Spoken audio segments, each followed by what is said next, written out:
O senhor acredita nas pesquisas?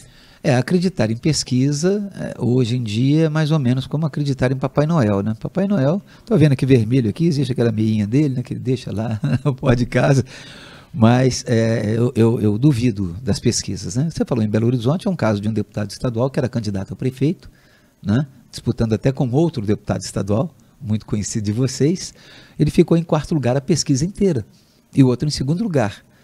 No abrir das urnas, ele estava em segundo lugar.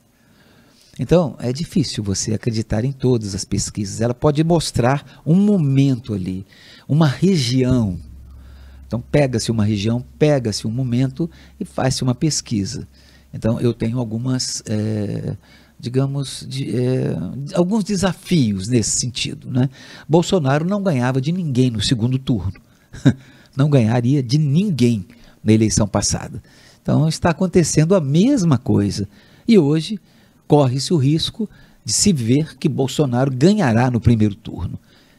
Para surpresa de muitos que pregam contra isso, de pesquisas que pregam contra isso, eu chego a acreditar e acredito que Bolsonaro ganhará no primeiro turno. Eu tenho um desafio muito grande com as pesquisas. Você acha que Bolsonaro tem sido subestimado nas pesquisas? Claro que sim, claro. Ele contraria interesses da Agenda 2030, ele contraria interesses internacionais, ele contraria interesses internacionais ligados à Amazônia. Eu estava na escola primária, na escola do garoto. Você não era nem gente, nem pensava em ser gente ainda, lá no Carlos Prates, do lado da casa do Luciano, o antigo Luciano de Belo Horizonte. Famoso que é pai de todo mundo. E interessante que naquele tempo, na escola primária, na escola do garoto, no segundo ano, eu já ouvia dizer que a Amazônia era internacional. Depois fui para o colégio arquidiocesano, lá na primeira série de ginásio, eu já ouvia falar que a Amazônia é internacional, não é do Brasil. Eles querem a Amazônia, eles querem o nosso ouro, a nossa prata, eles querem nossas águas. Nós temos 24% das águas doces do mundo. Meu Deus do céu, eles querem. Eu me lembro de Bautista Vidal, que foi professor de Enéas Carneiro, e Enéas Carneiro aprendeu com ele que o Brasil é um país rico e empobrecido, ao passo que outros países aí de fora são países pobres e enriquecidos, e principalmente às custas do Brasil. Chega, o Brasil não é colônia, o Brasil é uma grande nação. Então o senhor acha que o presidente Jair Bolsonaro vence essas eleições? Sim. E o Zema? Zema, hoje como as coisas estão, para mim Zema, se bobear como as coisas estão, Zema pode ganhar no primeiro turno, principalmente se houver um alinhamento dele com Carlos Viana. Eu penso que aí ele pode ganhar no primeiro turno. Um alinhamento seria desistir da candidatura do Carlos Viana e deixar o cenário livre para Zema. Como a forma desse alinhamento, essa costura, eu não posso nem me antecipar a isso porque eu não ouço conversas nesse sentido. Carlos Viana nunca me falou sobre isso, nem o governador Romeu Zema me falou, então não posso me atrever, né? Agora, como cidadão, eu posso dizer que Carlos Viana com Zema, ele pode ganhar no primeiro turno. Com Carlos Viana sendo candidato, pode dar segundo turno. No segundo turno, Romeu Zema ganha. E o senhor acredita que o Calil tem essa força, juntando o cenário aí dos outros que dividem votos para levar a eleição de Minas Gerais para o segundo turno? Quem foi prefeito em Belo Horizonte por 6 anos e tem a experiência e a forma de fazer a política, a sua forma de fazer política, claro, ele está bem posicionado, ele está em segundo lugar nas pesquisas, não podemos subestimar isso, né?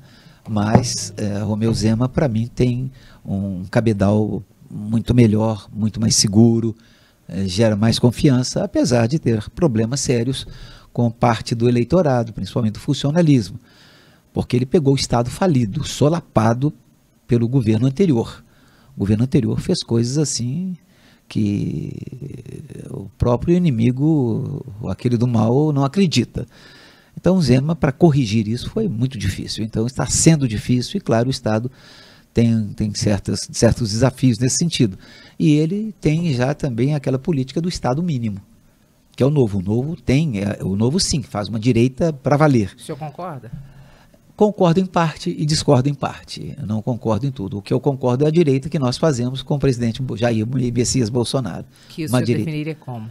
Eu defino da seguinte maneira: uma direita extremamente democrática, que está ainda, digamos, dando como novo, dando os primeiros passos, porque você não ouvia falar de direita antes. Você não entendia bem o que era direita. Você ouvia falar de centro. os partidos de centro e tudo. Então, o Bolsonaro está construindo uma direita consciente, com militantes. Ser militante é ser guerreiro, é ser belicoso. Então, ele está construindo essa militância e uma direita com posicionamentos nacionalistas, com posicionamentos de um Estado menor, com posicionamentos de democracia plena, com posicionamentos de liberdade de expressão, de liberdade para a imprensa. Penso que caminha dessa maneira. O senhor vivenciou e acompanhou isso muito durante os últimos anos. Quem polarizava com o PT era o PSDB. Aí chegou Bolsonaro e também teve a eleição mal sucedida do Aécio Neves na disputa com a Dilma, que desbancou o PSDB e o Bolsonaro assumiu esse lugar na polarização. O que o senhor acha que o Bolsonaro tem que o PSDB não tinha? Ou o que o senhor acha que fez com que o PSDB perdesse esse espaço que foi tão ocupado por ele durante tantos anos?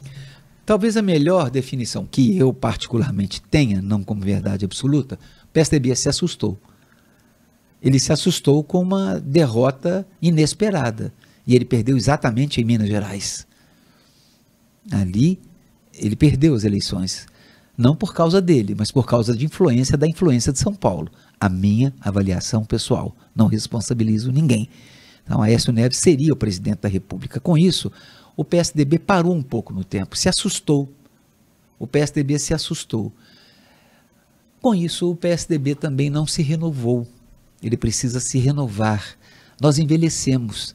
Eu envelheço, mas eu procuro me renovar. A cada dia eu procuro me renovar. Eu procuro buscar ideias novas, eu procuro amizades novas, pessoas que tenham com que contribuir comigo. Então o PSDB, na minha avaliação, respeitosamente, envelheceu. Ele precisa ser restaurado, porque é um partido de excelência, foi um bom partido para o Brasil, que contribuiu em muitas coisas. Aécio foi um excelente governador, Antônio Anastasia foi um excelente governador, e eu não posso me queixar nesse sentido. Me queixo sim do presidente Fernando Henrique Cardoso, não gostei do seu governo. Hoje nós não temos estradas, nós não temos ferrovias, porque ele não aguentou as ferrovias. Ele ajudou a acabar com as ferrovias brasileiras. Não teríamos tantas mortes no trânsito, um asfalto que dura 4 anos, 5 anos, né, para vender máquinas, para vender caminhões. Por favor, ali para mim foi um crime, falta de competência. E outro detalhe também, ele foi aquele que colocou o ministro Paulo Renato na educação, que começou a instituir gramscismo, as mensagens de Antônio Gramsci no Brasil, e também começou ali com Paulo Freire. Agora, quando Antônio Gramsci fala de uma revolução pela cultura mental, é a contracultura do que está aqui. Então nós vamos tomar as famílias, nós vamos tomar os filhos através das suas mentes, né? Então isso um pouco complicado. Então penso que ele pecou nesse sentido, e claro, ele era ateu, respeito o seu posicionamento. Como ateu, ele tinha liberdade de proclamar parte do marxismo, parte do gramscismo e coisas do gênero.